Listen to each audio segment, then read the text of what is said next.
ஓம் ஸ்ரீ கணக்கம்பட்டி சத்குருவே சரணம். கணக்கம்பட்டி சத்குருவே சரணம். சத்குரு ஞான வல்லலே சரணம். என் அன்பு பிள்ளையே, நீண்ட நேரமாக, இன்னும் சொல்ல போனால் காலையிலிருந்தே என் பிள்ளைகளின் வீட்டு வாசலில் அல்லவா இந்த அப்பன் காத்து கொண்டு இருக்கின்றேன். நீ என்னை எப்போது அழைப்பாய்? உன்னிடம் இந்த நல்ல செய்தியை நான் எப்பொழுது சொல்வேன் என்று உன்னிடம் உனக்காகவே காத்து கொண்டு இருக்கும்போது மன வருத்தங்கள் நீ அடைய வேண்டாம். நீ கேட்டது எனக்கு தெரியும். எந்த விஷயத்தை எடுத்தாலும் நான் மனதிற்குள் ஆசைப்பட்டதை கிடைப்பதற்கு தடைகள் மட்டும்தான் வந்து கொண்டிருக்கின்றது என்று யோசித்து கொண்டே இருக்கின்றாய் அல்லவா? என் தங்கமே, உன் தடைகளை தாண்டி நீ வெற்றி பெறும் தருணத்திலும் உன் தடைகள் அத்தனையும் அடித்து நொறுக்கிவிட்டு நீ கேட்ட பொக்கிஷத்தை தருவதற்கும் தான் இந்த அப்பன் நான் வந்து இருக்கின்றேன். மன வலிமையோடு போராடு. மன வலிமை இல்லாதவன்தான் அத்தனையும் சுமையாய் எண்ணிக்கொண்டு இருப்பான். ஒன்றை மட்டும் தெளிவாக்கிக்கொள். உன் சுமையை சுமப்பதற்குத்தான் உன்னப்பன் கணக்கன்பட்டியான் நான் இருந்து கொண்டு இருக்கின்றேனே. அதன் பிறகு எதற்காக நீ சற்றும் யோசிக்கிறாய்? நீ உனக்கான வாழ்க்கையை இங்கு செயல்படுத்தி கொண்டிருப்பதற்கு நான் உன்னோடு இருக்கையில் வருமா வராதா என்றெல்லாம் யோசிக்க வேண்டாம். வந்துவிட்டதே என்று நீ இப்பொழுதை மகிழ்ச்சி கொள்ள பழகிவிடு. வாழ்க்கையின் நேரத்தில் நீ வருகின்ற செயல்கள் எல்லாம் இனி உனக்கானதாகத்தான் இருக்க போகிறது. தன்னை அடக்க பழகி கொண்டவன் வேறு எதற்கும் சிக்க மாட்டான். அத்தகைய தகுதி உள்ளவனை நன்றாக வாழ தகுதி உள்ளவன். அப்படிப்பட்ட ஒரு பழக்கத்தை என் பிள்ளைக்கு நான் நிரந்தரமாக கொடுத்திருக்கும் போது எதற்காக தேவையற்ற சிந்தனைகளையும் தேவையற்ற விஷயத்தை நினைத்து நீ அழுது தவித்து புலம்பிக் கொண்டு இருக்கின்றாய்? என் தங்கமே, உன் நேரத்தை இங்கு வீணடித்து கொண்டு இருக்காது.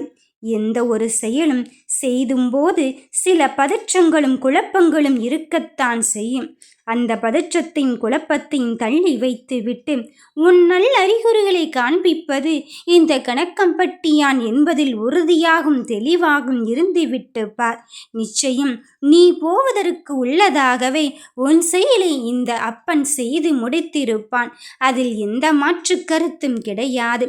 இந்த அப்பனின் வாக்கு சொல்லும் இந்த அப்பனின் ஒவ்வொரு உறுதியான சொற்களும் உனக்கானவை என்பதில் நீ உறுதியாக இருக்கும்போது உன் மன தைரியத்தை யாரால் இங்கு உடைத்தெறிய முடியும்? நான் தருவது என்று, நான் உனக்கான நல்ல விஷயத்தை தருவதென்று இங்கு சொல்லிக் கொண்ட பிறகு யார் தடுத்து இங்கு வந்து விடுவார்களோ என்று யோசிக்காதே. நான் உனக்கான வெற்றியின் பாதையை வழிகாட்டிக் கொண்டுதான் இருக்கின்றேன். அப்படி இருக்கும் பட்சத்தில் எதை நினைத்து நீ வருந்தவே வேண்டாம். பிறரோடு உன்னை ஒப்பிட்டு பார்த்து உன் பயணத்தை தொடங்கி கொண்டு இருக்காதே. என் தங்கமே, அந்த பயணமானது தடைகள் இல்லாமல் இருக்க வேண்டுமென்றால் உனக்கான முயற்சி அவசியம் அல்லவா? அதனால தான் நான் திரும்ப சொல்லிக் கொண்டே இருக்கின்றேன், முயற்சியை செயல்படுத்தி கொண்டே இரு என்று. மற்றபடி சொல்வதற்கு ஒன்றும் இல்லை. நீயோ மற்றவர்களுக்கு அது கிடைத்து விட்டது, இது கிடைத்து விட்டது, நமக்கு மட்டும் ஏன் இன்னும் கிடைக்கவில்லை என்று யோசிக்காதே. உனக்கு என்ன கிடைக்க வேண்டும் என்பது இந்த அப்பனால் தீர்மானிக்கப்பட்டு விட்டது. அதை தருவதற்குத்தான் நான் நீண்ட நேரமாகவே காத்து கொண்டு இருக்கின்றேன். நான் தருவதை விட்டு நீ தராததை பற்றி ஏன் யோசிக்கிறாய்? உனக்கு வரவேண்டியது எங்கே சுற்றினாலும் எப்படி இருந்தாலும் உன்னை சுற்றி தான் வந்து கொண்டு இருக்கும் என்பதை விட உன் கையில் நிரந்தரமாக இருக்கும் என்பதில் எந்த மாற்று கருத்தும் கிடையாது. என் தங்க பிள்ளையே, உனக்கானது அது இல்லை என்றால் அது எங்கே இருந்தாலும் உன் மடியிலே அது அமர்ந்தாலும் உனக்கு கிடைக்காது. அது உனக்கு தெரியும் அல்லவா? அதன் பிறகும் எதற்காக சற்றும் யோசிக்கிறாய்? சற்றும் கண்கலங்கிக் கொண்டிருக்கின்றாய்? கலங்காதே என் தங்க பிள்ளையே.